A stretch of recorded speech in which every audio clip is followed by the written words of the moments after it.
We wear pain like skin, inherited in silence, passed down in rhythm, born with the blues, taught to hustle, raised to survive, but never taught to heal.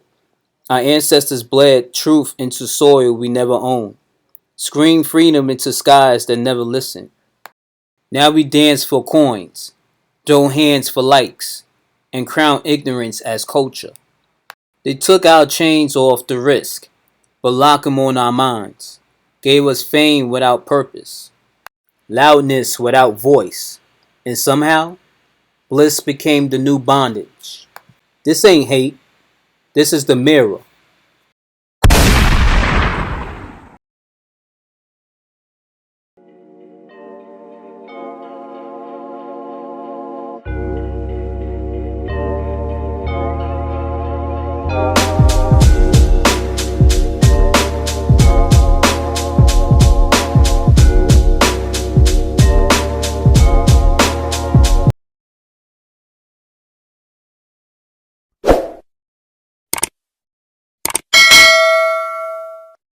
Before I start, make sure y'all like and subscribe to my media channel called Vision X Media. If y'all into storytelling, philosophy, poetry, tutorials, and artistic expressions, then head over to my caption and my link there. Now let's start the bullshit. In this video, we're addressing something many people are afraid to talk about. Black ignorance. Not the ignorance placed on us by the system, but the ignorance we actively choose and promote within our own communities. This isn't about shaming. This is about accountability and awareness. We're going to dive into real examples, news stories, and social behaviors that show just how deeply our culture has been hijacked, and how in many ways we're helping destroy ourselves from the inside. These aren't isolated problems. They reflect a much deeper issue. We are being distracted, divided, and dumbed down. This video isn't for the weak-hearted or easily offended. Let's be real for a second. Being black in America is like playing a game you didn't design on a field you don't own, with rules that change every time you start winning. We come from royalty, revolution, resistance, yet somehow we've turned survival into performance and pain into parody. Now before y'all start typing in the comments with your caps locks on, understand this. This ain't a diss, it's a wake-up call with a punchline. Because while the world profits off our image, we self-sabotage like it's tradition. We glorify struggle, worship celebrities, and cheer louder for entertainers than we do for educators. We fight over who's real, while chasing fake butts, fake beefs, and fake validation on Instagram.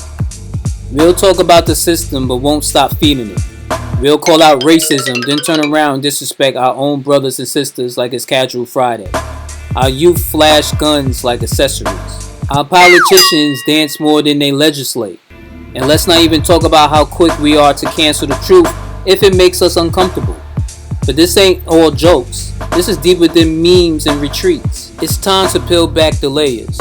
Why do we normalize ignorance? Who told us to fear knowledge but worship clout? And most of all, when are we going to stop laughing at our own downfall and start climbing back up? This video ain't just content, it's a mirror. So look close, and if it hurts, good. That's how healing starts. Ain't nobody hurt me the most than my own people. In a tragic altercation at Frisco track meet, 17-year-old Camilo Anthony fatally stabbed fellow student Austin Metcalf. Reports suggest the incident stemmed from a personal dispute that escalated beyond control. The altercation began over seating arrangements, escalating when Metcalf confronted Anthony for sitting in a restricted area. Witnesses reported that after the brief exchange, Metcalf pushed Anthony, who then stabbed him in the chest. Anthony fled the scene but later claimed self-defense. He was arrested and charged with first-degree murder. Why is ignorant? The ignorance begins where emotion overrides evidence. Many in the black community immediately rallied behind Camilo, claiming it was self-defense, despite multiple witnesses' testimonies saying otherwise. Even Camilo's own body language and actions after the stabbing, like fleeing the scene, don't align with self-defense narrative. But instead of sitting with that truth, the narrative got flipped to. They're only locking him up because he's black. No, They're locking him up because he stabbed someone in the heart at a public school event. This isn't a race issue, it's a right and wrong issue. Camelo's bond was initially $1 million, later reduced to $250,000. He was released and placed on house arrest. A GoFundMe created by his family raised over $500,000, not to pay legal fees, but allegedly used to buy a house. And we're supposed to ignore that? People pour money into a cause they believe was about justice, and now it's turning into a real estate deal. That's not just ignorant, that's manipulative. His parents still insist he's innocent. While it's understandable for a parent to defend their child, it becomes toxic denial when they ignore facts and exploit community empathy for gain. That's not protecting your child, that's raising them in a lie. Some people out here act like every black kid who commits a crime is suddenly Mandela in a hoodie. He innocent. Y'all just hate black success. Nah fam, he's not successful. He's suspended, under arrest, and facing murder charges. That's not racism, that's reality. We fail our youth when we teach them that race is a shield for bad behavior. We fail justice when we value fundraising over accountability. And we fail the truth when we keep choosing tribalism over what's right. Some shout for justice, others scream for attention. Know the difference. The rush to defend such behavior without accountability perpetrates a cycle of excuse and misconduct. The incident highlights how impulsive actions, especially in competitive environments, can overshadow sportsmanship and integrity. Alayla Everett, a teenage track athlete, was caught on video swinging a baton directly at another girl's head during a track meet exchange. She claimed it was an accident, but the video said, "Girl, you winding up like Serena Williams with that thing." Why is ignorant? Let's keep it 100. This wasn't some baton fumble. This was a targeted hit, caught on multiple angles, slow motion, HD, audio, crowd reactions, and the commentary breakdowns on TikTok like it was ESPN. Yet somehow, Alayla is still playing the victim. She got on camera with the tears queued up like a Disney edition. But not once did she say, "I messed up." That's modern delusion. We raise young people to avoid consequences instead of owning up. And now when they get caught, they cry, gaslight, and go viral. Hundreds of people gathered at school board meetings and online spaces to defend Alayla. Not the girl who got smacked with a baton. Not the actual victim. But the attacker. Why? Because she's young? Because she cried? Because she's black? That's not solidarity. That's selective sympathy. It's ignorant to think race is the excuse for reckless behavior.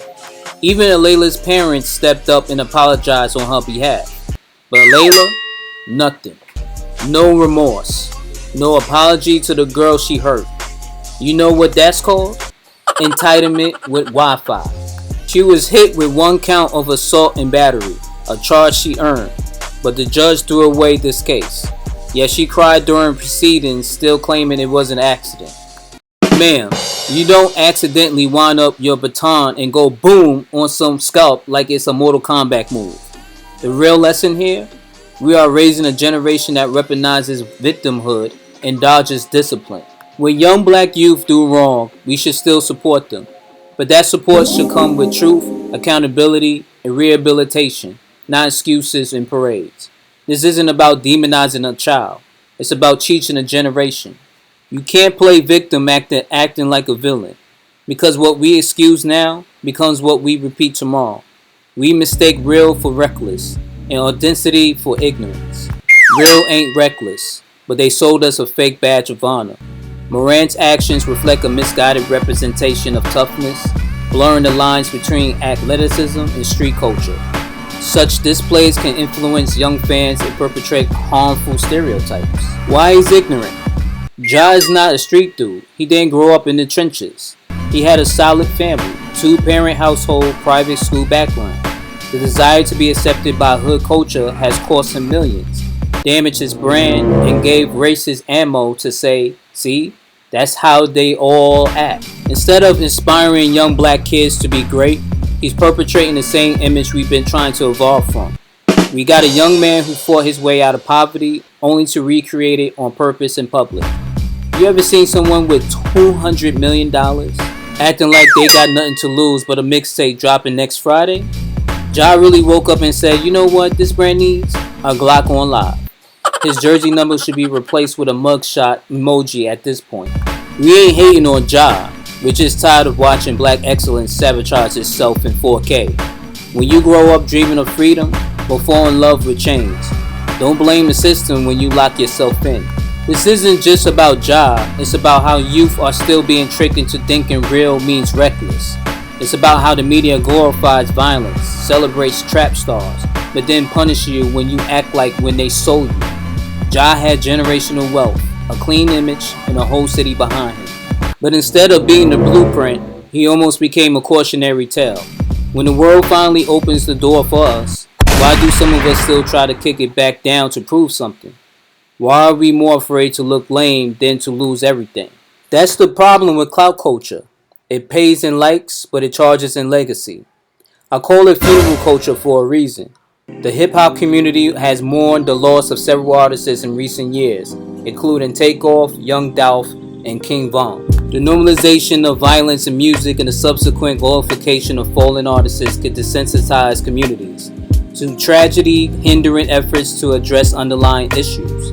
Many of these deaths be linked to beef escalated through lyrics or social media, lack of security at public venues, the need to stay real and visible in dangerous places. Most of these young men died in their hometowns, often while trying to stay connected to the streets they were supposed to escape. Why is ignorant? You escape poverty only to treat it like a vacation home? The culture has confused audacity with stupidity.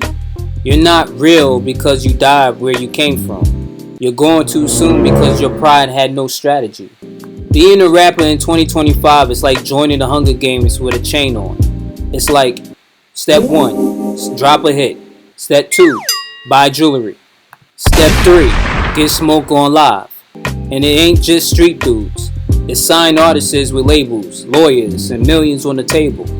Our music used to be a cry for help. Now it's a death chant on a loop.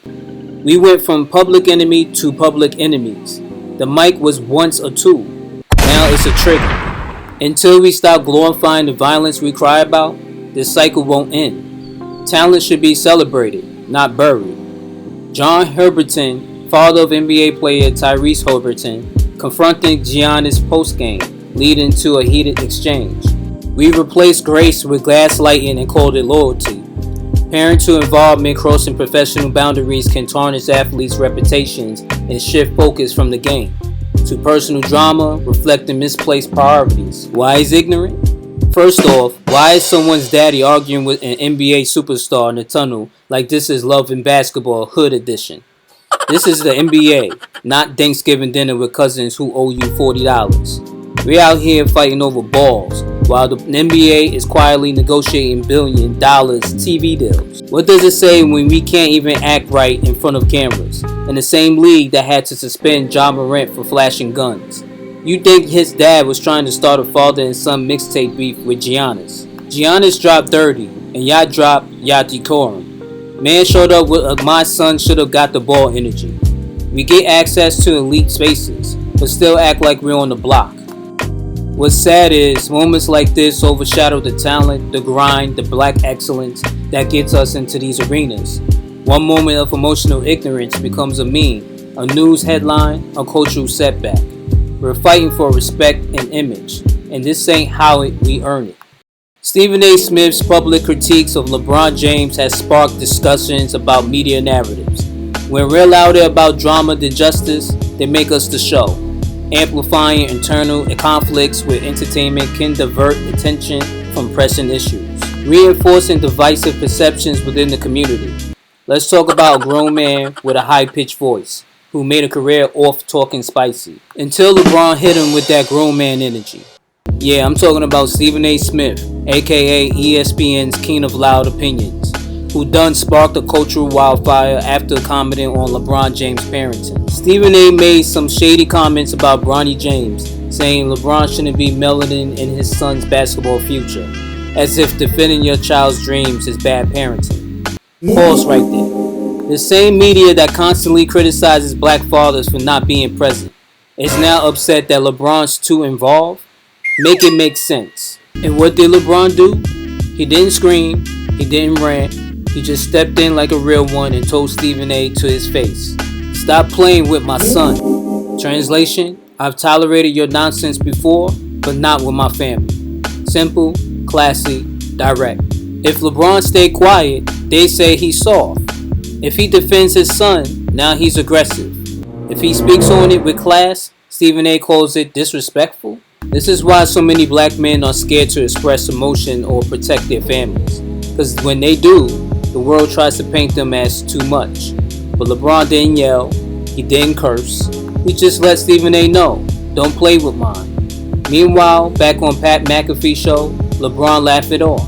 Some folks love to talk till it gets real. That's false energy. He ain't gotta yell, he ain't gotta clap back. He's bigger than the moment, literally and figuratively. And yet, Stephen A still took it personal. When a black man can't take accountability because he's more in love with his voice than the truth, he becomes the very thing he claims to fight against. LeBron wasn't disrespecting Stephen A, he was demanding the respect. As a father, not just a superstar. And if that's a problem, then we got bigger issues than first take ratings. LeBron showed how real a father moves. Stephen A showed how loud ego can drown out common sense. Stephen A responded like the volume button was stuck on Insecure. That ain't real. That's just loud ignorance in high definition.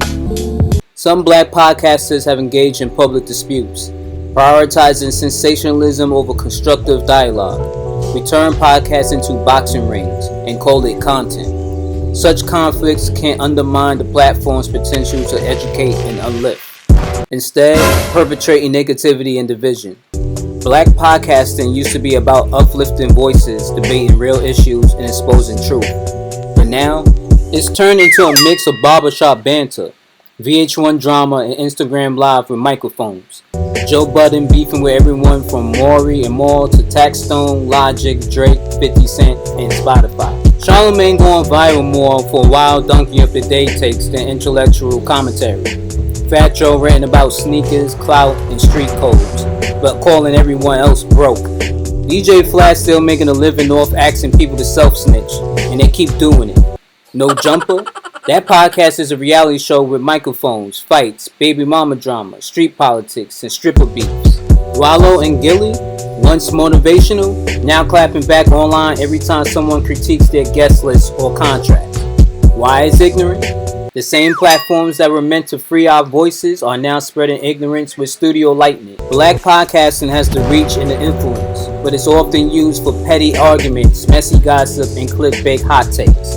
They'll argue for 45 minutes about who's the GOAT rapper, who's real or fake, but won't spend 10 minutes addressing economic issues, mass incarceration, or education. These shows are watched by millions, especially the youth. But what are they learning? Every black podcast intro be like, welcome back to the show where every grown man argue like aunties over who Ghost wrote a 2002 mixtape. Today we're going to talk about real life issues like why Jada Pinkins don't love Will no more. It's like one guy yelling, another guy interrupting, a third guy eating wings, and a guest who gets ambushed with trauma questions. So what really happened when your cousin got shot in 09? Live on camera? We finally got control of the mic and still choose to make noise instead of sound. Instead of being the new black press, too many of these podcasts are just digital version of WorldStar. No journalism, no integrity, just chaos for clout. When will black media become a mirror, not a circus? Imagine if these platforms use millions of subscribers to expose Semitic issues, promote financial literacy, give shine to grassroots organizers, educators, and historians. But nah, instead we get top 10 rappers who wouldn't survive in jail. Sponsored by Hennessy. If your mic is louder than your mind, you're not podcasting. You're just yelling in high definition. You might as well call them suits with no soul. Instances of corruption among black politicians, such as allegations against NYC Eric Adams, have raised concerns. They learned the game too well, forgot the people they came from. Abusing positions of power betrays the communities these leaders represent, eroding trust and progress. Many black politicians start off with passion, but ghost their communities afterwards. but end up becoming part of the very system they swore to fight. Why is ignorant? They pander for votes during election season, but ghost their community. Focus more on symbolic gestures like street name changes than actual reform like wealth, education, housing. Often team up with corporations that fund the very systems oppressing black folks. Some align with Big Pharma, pushing policies that don't benefit the people. Others co-sign bills they don't read, just to stay in the political loop. They show up to the community BBQ with a fist in the air and disappear with a check in the pocket. Half of them got more selfies with Biden than with the people who voted for them. Leadership without loyalty to the people is just performance. If you're not changing conditions, you're just changing conditions. You're just changing your clothes for TV appearances. The level of race hustlers is outrageous. These pain pimping hustlers exploit racial issues for personal gain. They sell struggle as a brand and oppression as a product. Monetizing racial tensions without contributing to solutions can delegitimize genuine activism and hindering societal advancement. Sean King always speaks on black pain, but his ethnicity still got people confused like a Drake album. Jesse Smollett faked a hate crime. Higher Nigerian bodybuilders, he still try to pull the I'm gay Tupac card. Rachel Dowser claims she was black for years, wore box braids and collected NAACP checks like coupons. Al Sharpton been profiting off of race tension since bell bottoms was cool. Shows up after the checks clears. Tamika Mallory tied to corporations like Cadillac and spoke at the Grammys about injustice, while selling you rebellion through brand deals. Joy Reid and Mark Lamont Hill, TV academics who flip every minor inconvenience into Jim Crow 2.0, like losing an argument equal racism. Umar Johnson speaks with passion, preaches Pan-Africanism, and got memes more famous than his actual work. He's been raising money for a school since Obama was in office, and it still looks like an abandoned Popeyes. Umar out here sounding like a Wakandan pastor who lost his passport. Instead of building unity, he constantly attacks other black leaders, calls out interracial relationships more than he calls out poverty, illiteracy, or gang violence. Every time someone dates outside their race, he acts like they betrayed their ancestors with a Chick-fil-A sandwich. Being conscious means action, not just talking slick with incense burning. You can't uplift for people by yelling at them on Instagram Live. Black Lives Matter started as a cry for justice, but somewhere between Trayvon and TikTok, it turned into a brand, not a movement. It's now less by any means necessary and more by any donation necessary. Millions of dollars raised, yet little to no receipts for real community change. Founders buying mansions while people in the hood still dodging potholes and police. They use Black Death as marketing period. Why is ignorant? It's simple. It's exploitation masked as activism. It desensitized people to real issues because the movement looks performative and dishonest. The money rarely trickles down to families or neighborhoods most affected. Black Lives Matter turned into an episode of MTV Cribs Activist Edition. Here's the foyer. I brought this with emotional manipulation and hashtags. Not everything is about race. And when it actually is about race, these folks already drained the credibility pool dry. Real racism gets ignored because too many people cry wolf for clout, a podcast, or a speaking tour. They monetize trauma but don't build schools. They trend on Twitter but never trend in their own communities. These folks act like racism is an Uber. Just call it up when they need to go viral. Meanwhile, real black folks still trying to afford rent, food, and peace, not a TED Talk. Some of these celebs are like, I just tripped over a crack in the sidewalk. Systematic racism. No, you just clumsy, fam. Race isn't a hustle, it's a live reality. When people exploit it, they cheapen the real struggle of black folks fighting actual oppression.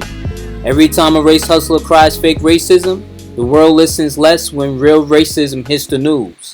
Shannon Sharpe faces multiple allegations of sexual misconduct, leading to his temporary departure from ESPN. We cancel quickly when it fits the agenda, but protect predators when it's familiar. Selective outrage based on personal biases can prevent accountability and perpetrate harmful behavior. Listen, Shannon fucked up, and I don't need no explanation. We all agree that his ignorance caught up with him and shouldn't be messing with young white girls. Let's move on. Tracee Ellis Ross on men is just a modern matriarch mind games. Tracee Ellis Ross discussed her preference for doing younger men, citing issues with toxic masculinity among peers. Independence became weaponized against connection. Generalizing negative experiences can hinder meaningful relationships and perpetrate gender divides. Tracee Ellis Ross, the beloved actress turned single auntie supreme, claimed in interviews and panels that older men are often too toxic, which is why she prefers younger men. She framed it as a self-care move, saying older men are stuck in traditional roles of manhood, and that younger guys are more emotionally intelligent and easier to deal with. Let's be real, this isn't just a preference, it's a generalization. And not just any generalization, but one that throws the entire generation of older men under the bus. Let's cut through the glam. If a black older man publicly said, "I love dating 20-year-olds," the internet would cancel him faster than a BET show after season 1. But Tracee, she gets claps, fire emojis, and articles calling her liberated. This is gender bias, dressed up as feminism. Black culture gets caught in the hypocrisy trap often, uplifting toxic behavior when it comes from the right image, but roasting it when it comes from men or non-favorites. Plus, Tracee is a role model, whether she like it or not. So when she casually promotes age gap dynamics, it plants seeds. Younger men may feel exploited or confused about being fetishized by status, while older black women start embracing the cougar cream trope without deeper thoughts. Love who you want, but don't mask midlife emotional gaps as empowerment. What Tracee is showing isn't strength, it's subtle insecurity wearing designer. Chasing youth instead of building legacy? That's not evolution, that's distraction. She out here dating dudes who don't know the words to "Ain't No Mountain High Enough," and somehow that's supposed to be goals? Hey yo, if you gotta explain what a landline is to your man, maybe he ain't the one. This isn't hate, it's a check-in. We can't keep praising ideas that divide black men and women while pretending we want unity. The healing starts with respect, not blame, and not a backhanded shade from platforms that influence millions. Marvin Sapp faced backlash for requesting a $40,000 offering during a church service, leading to debates about religious leadership. We dance in churches but drown in sin, never addressing the real work. Prioritizing financial gain over spiritual guidance can erode faith communities and distract from core values. Why is ignorant? Marvin Sapp's decision to have the ushers close the doors wasn't just theoretical, it was manipulative.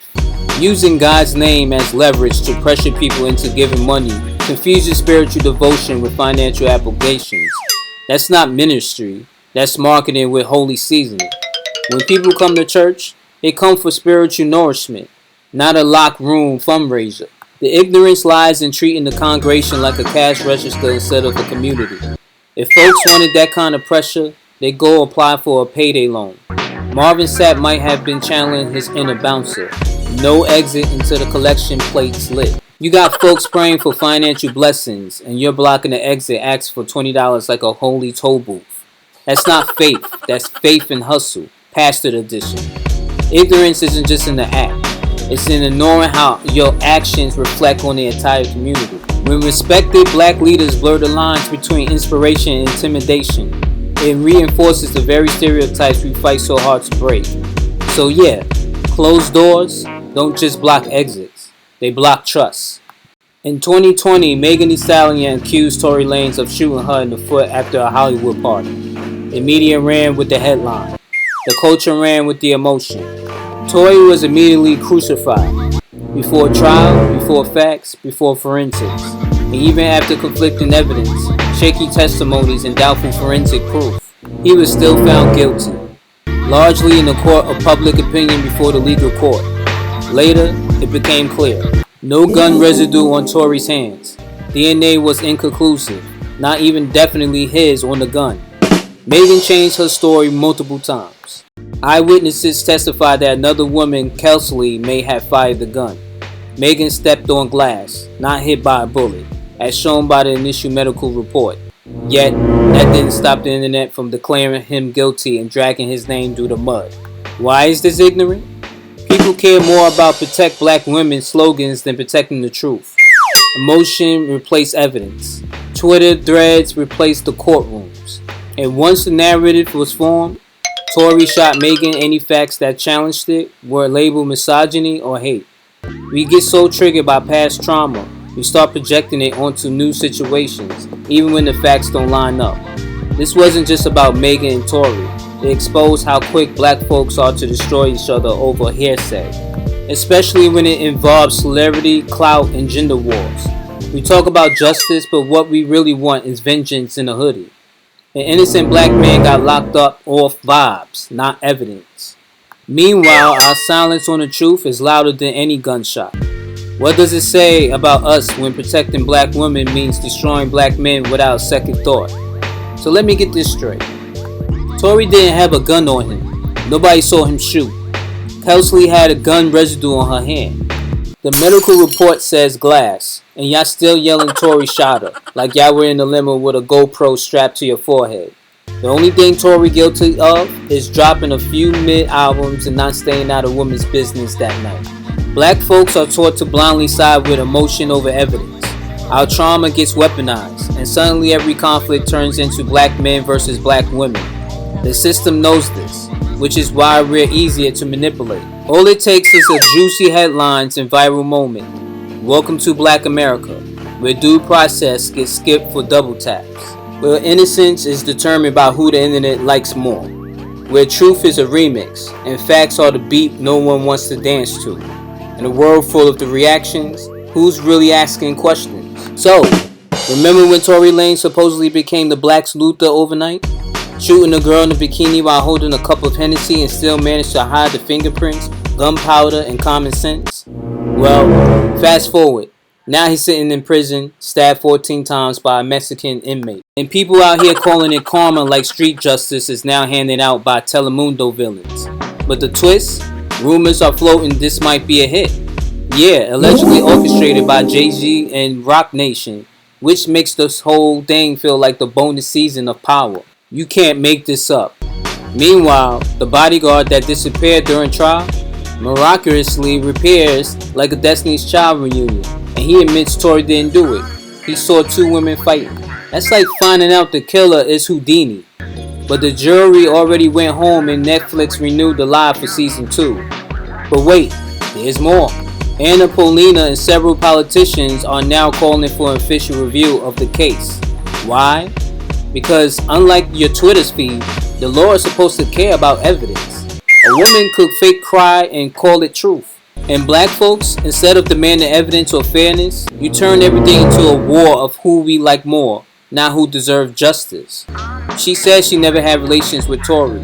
Cut to later in her documentary admitted she lied. She's wiping fake tears, but the truth was bleeding out of that interview like a lace front on a hot day. This right here? This is the cost of viral outrage. A man could be in prison based on vibes. Why he's ignorant? Black people rush to cancel someone without facts, not based on the legal system, but Twitter narratives and emotional trends. People ignore court transcripts and celebrate a guilty verdict based on celebrity favoritism, not justice. Instead of saying let's wait and see, the culture said nah, he guilty because she said so. This ain't just ignorance, it's weaponized ignorance. We say we don't trust the system, but the moment the system locks up a black man we don't like, we cheer for it. We ask for justice but don't want to wait for evidence. We scream protect black women but ignore how many black men get thrown away on emotion alone. This isn't about picking sides between Tory and Megan. This is about how quickly our people believe the media, but never the mirror. Before you cancel somebody based on a headline, ask yourself, what if that was your brother, your cousin, your son, and the world didn't wait for the facts? Ignorance ain't bliss. Sometimes it's a bullet that hits the wrong person. But guess what? Megan's video got leaked, showing proof of the incident. Now there are crickets. I rest my case. When Trump announced his plan to cut or reduce housing assistance programs like Section 8, a wave of black outrage flooded social media. But the outrage exposed a painful hypocrisy. Why is ignorant? Many people who were upset have made a lifestyle out of generational government dependency. Not because they need help temporarily, but because the system has become a cushion for avoidance and dysfunction. Section 8 was never meant to be permanent housing, Yet it's become a multi-generational trap where people pass vouchers like inheritance while avoiding ownership, accountability, or progress. The real anger isn't about being homeless. It's about losing access to a system that makes struggle comfortable. If your survival depends on another man's pen, you're not free. Black people weren't brought here to depend on the system. We were brought here in chains, and now too many of us chain ourselves to government checks like they're blessings. They mad at Trump for snatching Section 8 like he repossessed their grandma's couch. But ain't nobody mad at the generation of able-bodied folks sitting at home doing TikToks on free Wi-Fi. In 2024, an artist unveiled a statue in Times Square meant to represent the average black woman. The figure was clothed but thick, natural, short-haired, and not hyper-stylized or airbrushed. But instead of sparking appreciation, it caused an uproar. Social media went wild. Some black folks said it was ugly, not regal enough, or that it looked ghetto or too real. Others asked why not a statue like Halle Berry or Michelle Obama. It reveals something deeper than just disagreement. It reveals self-hate hidden behind beauty expectations. Why is ignorant? People say they want realness, until realness shows up without makeup, heels, or a lace front. The artist created a statue of an everyday black woman, not a glamorized fantasy. And that's the problem. Some black folks couldn't accept a version of themselves without edits. And the backlash wasn't just about the statue. It was a mirror people didn't want to look into. We've been so brainwashed by Eurocentric beauty and Instagram perfection that we reject anything that reflects our raw truth. A statue of a black woman with fupa, flat feet, and a natural face shouldn't offend us. It should humble us. Folks saw the statue and said, "This ain't no queen." Meanwhile, they on their third BBL, eyelashes like ceiling fans, and they still mad the statue had corns on her feet. Y'all want royalty, but y'all didn't even recognize your own auntie when she got immortalized in Bronx. But low-key, I thought this was Letitia James. We scream representation, but we only want to be seen when we're edited. Real representation isn't always glamorous. Sometimes it's raw, uncomfortable, even flawed, but it's real. That statue wasn't a diss, it was a reflection. The fact that it made so many uncomfortable shows how far we've strayed from loving ourselves in our natural form. We have allowed corporations and media to define black beauty. Light skin, long hair, snatched waist, soft voice. When someone goes against that, even in art, black people themselves reject it because it doesn't align with the filter version they've internalized.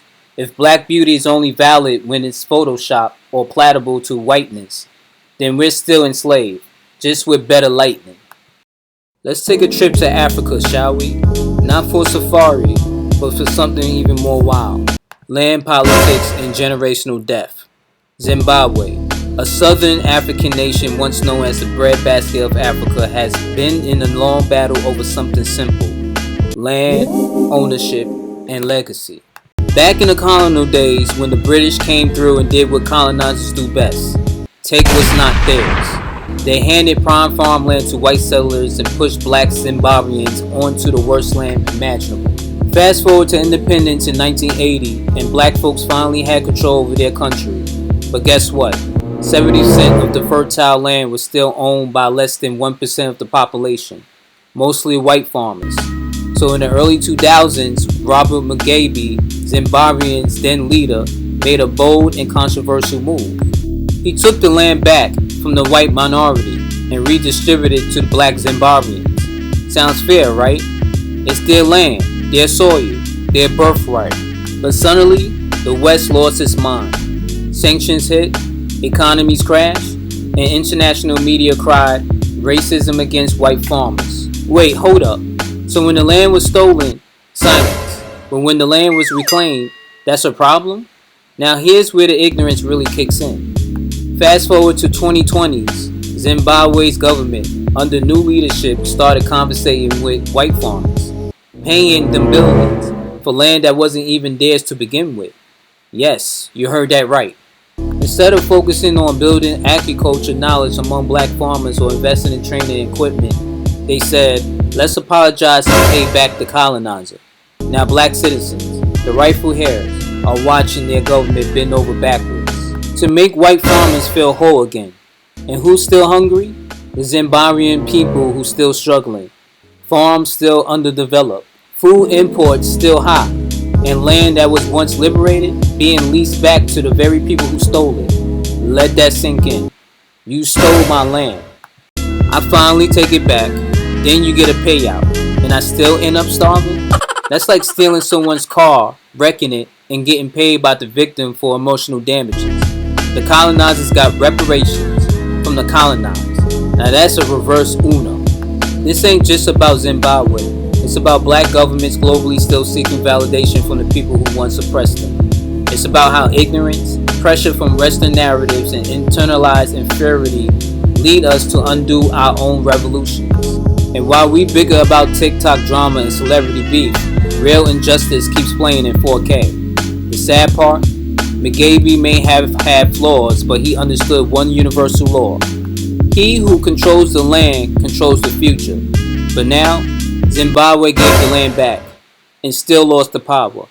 That's what happens when black leadership trades justice for comfort and pride for approval.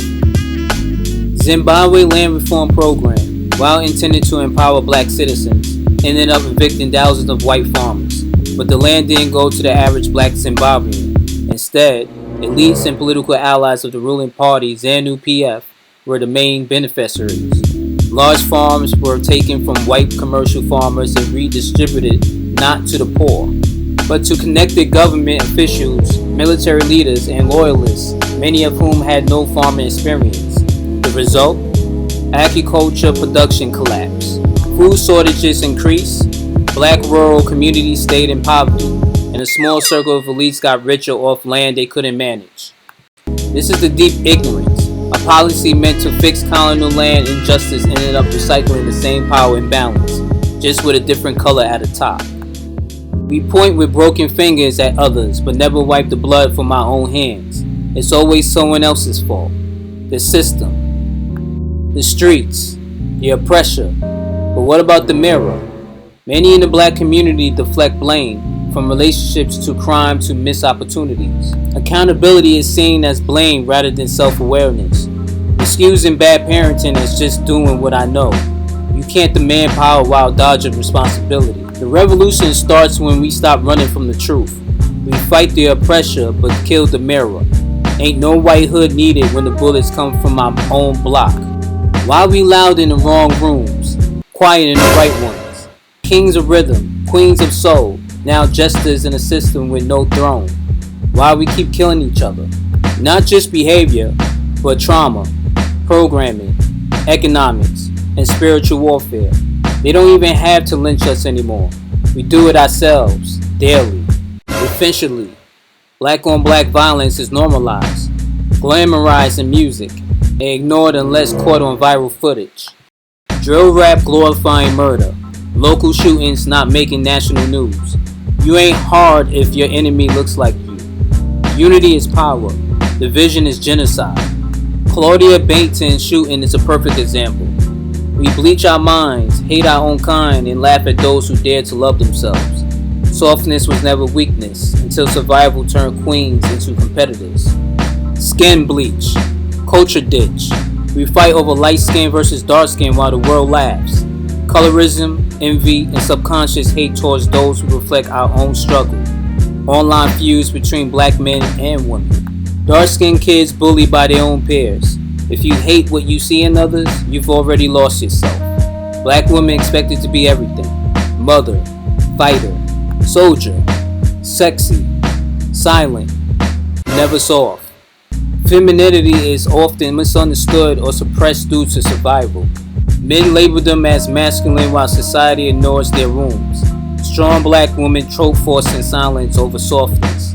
Black women shouldn't have to become stone to survive. They deserve space to be vulnerable and divine. We rebuild our bodies but never fix our broken self-worth. We say black don't crack but still inject, carve, and stretch to fit a fantasy never made for us. Eurocentric beauty standards have infected the community, pressuring women to look like filters in real life. Surge in BBL surgeries, dangerous beauty procedures. You were already the blueprint. Don't die trying to copy a knockoff. Told us we were free while owning our fear. They feed us crumbs, then tax our dignity. They give just enough to keep you needing them. Welfare isn't care, it's control. Programs that promise support but keep the community dependent or trapped. Housing restrictions, school zoning, etc. Section 8 limitations keep single mothers without financial growth. Freedom ain't in handouts, it's in ownership. We worship icons who wouldn't bleed for us. Praise stars who sell our souls in song. We praise celebs who sold their soul while ignoring community leaders who gave theirs for free. Celebrities are worshipped more than real thinkers or organizers. We defend them over truth. Defending rappers who degrade black women. Ignoring activists who uplift. Your heroes shouldn't entertain your destruction. Celebrate the builders, not the puppets. We can't keep calling dysfunction culture just because it's common. If ignorance is the meal, then we've been fed long enough. It's time to spit it out and start serving truth, even if it don't taste as good. We are not just the struggle, we are the survival, not just the trauma. But the testimony, they sold us chains, but we turned them into rhythm. They gave us cages, but we made them stages. But somewhere along the way, we forgot who we were, traded wisdom for clout, soul for spectacle, unity for noise. Ignorance became easier than truth, 'cause truth hurts, and healing takes work. But hear this, we are the legacy of those who fought with nothing, but still prayed for everything. We are more than what they see on screens. We are what survived the storm. And it's time to remember, our ignorance is not just noise, it's a weapon used against us. If we remain asleep, we die by our own dreams. But if we wake up together, then the revolution becomes inevitable. Ignorance is a choice now. Knowledge is rebellion. So, what will you choose? But what if it's not just us? What if they made us this way on purpose? Tune in for the next episode as I speak about the system was designed for us to fail, and here's proof. Ain't nobody hurts me more than my own people.